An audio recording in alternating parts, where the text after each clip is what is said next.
Ya, nama saya Pak Suparwoto, kader AKP Gunung Agung. Ikut ini dari pembukaan pertama 2019, tahun lebih ya berarti ya. Di sini kita sebagai kader untuk pelatihan untuk pemberdayaan perempuannya juga masalah ini pekerjaan anak ya. Kemarin udah ada tembusan dari kabupaten. Nah, sementara itu dulu. Pak Suparwoto. Sekarang Pak Beni. Saya cuma tahu namanya, lihat wajahnya, tapi nggak tahu banyak. Tak kenal Bu Dewi. Ya, izin, nama saya Beni Sabdo Nugroho. Di plan di services project ini diamanati sebagai yang nunggu kantor research center Ibu. Oke. Belum ada 1 tahun kalau mengemban ini amanat ini. Jadi per 1 Januari sampai dengan sekarang. Oh, baru ya? Ya. Oke. Sebelumnya di mana? Sebelumnya sebenarnya kalau terlibat Mas Beni ya. Oh ya, boleh. Oke, ada Wita di sini. Pak udah kenal belum? Silahkan Wita. Semua udah kenal saya sih kayaknya. Saya nggak buka kamera ya, karena kan udah kenal wajahnya.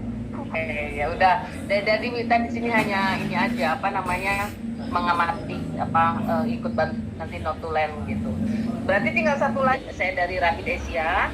Rapid Asia itu konsultan, kantor konsultan ya untuk perkembangan sosial, masalah sosial di Bangkok.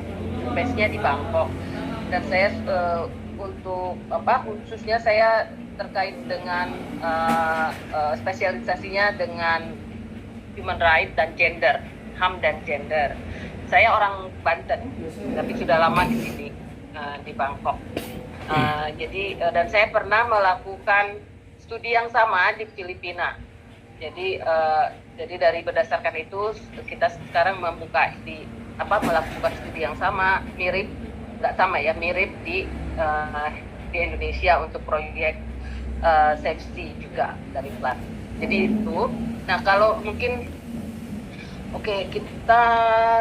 dia nanti masuk aja ya. Jadi kita mulai dengan saya akan menerangkan sedikit membahas tentang consent form, persetujuan.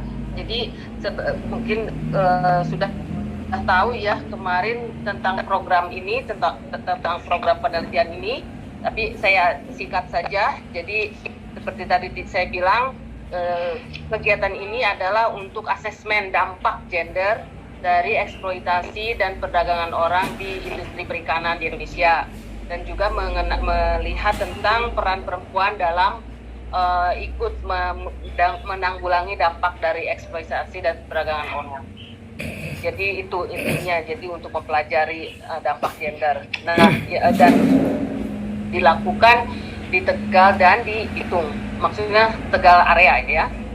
Ini belum ada sebelumnya di Indonesia, jadi ini sangat penting. Untuk itu saya sangat mengapresiasi partisipasi bapak-bapak semua. Dan jadi kami mengundang karena bapak-bapak sebagai anggota kader itu mempunyai pengalaman dan juga pengetahuan dengan topik yang terkait, dan jadi kita ingin tahu lebih jauh tentang pendapat dan persepsinya. Intinya mengetahui pendapatnya gitu ya, tentang dampak gender tersebut dan juga peran perempuan dari sudut pandang sebagai anggota kader dan juga sebagai bapak-bapak laki-laki gitu ya. Karena dan juga nanti masukannya ini bisa membantu kami mengidentifikasi dampak gender dari program safety dan juga dampak gender terkait dengan perdagangan orang di industri dan juga eksploitasi di perikanan. Aja ya pendapatnya apa, jadi tidak plan sekalipun tidak akan tahu siapa yang ngomong ini, pendapatnya ini nggak akan tahu, jadi semuanya akan anonim. Nah itu saja keterangan tentang lembar apa tentang persetujuan.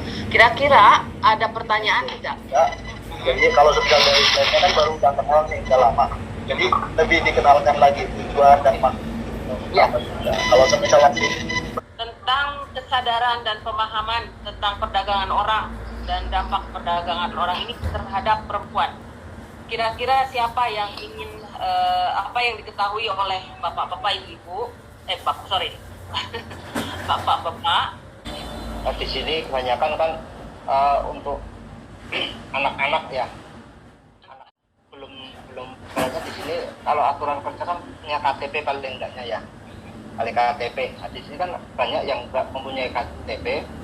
Sebenarnya banyak Bu, cuma yang sementara masuk itu apa yang dialami nelayan Brebes, Tegal, khususnya di desa kami, Kluwut ya, itu adalah karena di sini bukan sistem gaji, bukan juga dengan memakai sistem kontrak, tetapi dengan memakai bagi hasil, bagian sistem bagi hasil yang sering dilakukan oleh kapal itu tidak transparan. Hal-hal yang lain bisa menyusul Bu. Terima kasih. Terima kasih Mas Vijay. Ada yang mau menambahkan lagi selain jadi yang tentang Bisa saya halo, dengar nggak? ya dengar.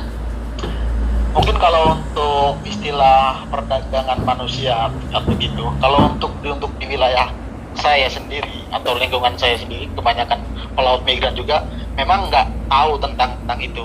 Tapi sebenarnya praktek itu sudah ada. Misal gini, ada ABK yang diberangkatkan dari Indonesia ke Mauritius atau ke Fiji atau ke kapal Cina atau ke kapal Taiwan. Tapi di kontrak kerjanya benar di kapal itu. Tapi setelah di sana di tengah laut itu dipindah ke kapal lain. Itu sebenarnya kan perbudakan kan, maksudnya jual beli ABK di sana tanpa ada kontrak yang baru. Mungkin itu yang saya tahu. Tapi untuk di masyarakat saya sendiri itu istilah perdagangan manusia itu nggak ada yang tahu. Padahal udah mengalaminya, tapi nggak tahu bahwa kita itu sebenarnya korban. Gitu. Nah, pentingnya saya sebagai kader ya mungkin edukasi tentang itu. Ini loh bentuk-bentuk namanya perdagangan manusia ini bentuknya seperti ini. Nah, kalau untuk tadi kayak teman-teman yang bicara dari awal, mungkin itu kan yang di lokal kan, tentang masalah gaji kurang transparan. Karena itu tadi masalahnya itu karena tidak ada perjanjian kontrak kerja yang pastinya itu yang jadi risiko nggak ada keterbukaan tentang dapatnya berapa untuk modal berangkat katakanlah solar itu yang di dalam negeri ya kapal lokal itu yang banyak dilemanya di situ banyak permasalahan.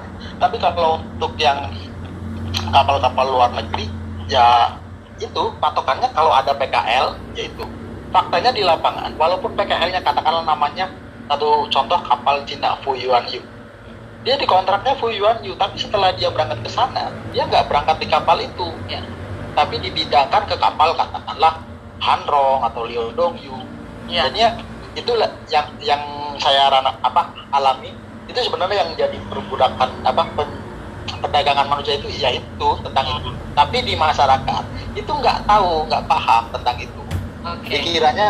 Pikirannya dijual kayak barang gitu kan, dipajang di toko gitu.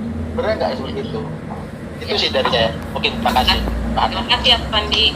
Oke, sekarang pertanyaannya kalau tidak ada yang lainnya, saya tanya kira-kira dari praktek yang udah jadi pelaut mengalami langsung atau yang punya keluarga atau yang sekarang jadi kader kan berhubungan dengan AKP itu apa saja dalam prakteknya ya baik dari perekrutan dari terus kemudian selama bekerja kemudian waktu dipulangkan itu apa saja yang dianggap tidak adil terus siapa yang mau jawab ya Pak? Saya tambahkan sekalian biar rame. Mungkin dari pengalaman saya pribadi dengan teman-teman, kalau untuk kayak semisal kita berangkat ke luar negeri kan kita bikin namanya paspor, buku pelaut. Ya. Itu dari dokumen-dokumen yang harus kita ada yang harus untuk kita harus berangkat ke sana. Itu di situ udah ada awal titik kita nggak ada kejelasan. Misal kita bikin paspor, kalau untuk di imigrasi itu kan sekitar 350. Nanti kalau semisal kita bikin sendiri, itu pun dibikin susah, Bu. Misal gini, kalau kita maju sendiri, ngerekom sendiri gitu kan, itu nggak bisa, harus kita melalui calon atau PT. Gitu.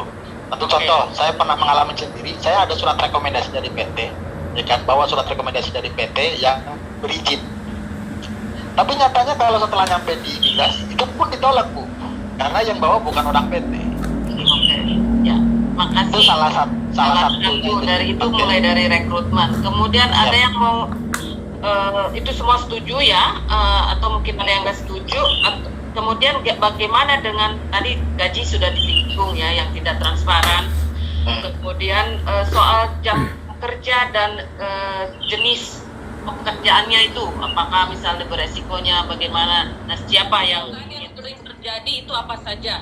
Kecelakaan, terus kematian, resikonya yang dialami. Kecelakaannya seperti apa? Tangan putus. Seperti kemarin ada kami survei juga ada dari ibu-ibu itu, suaminya dulu pernah tangannya putus, tetapi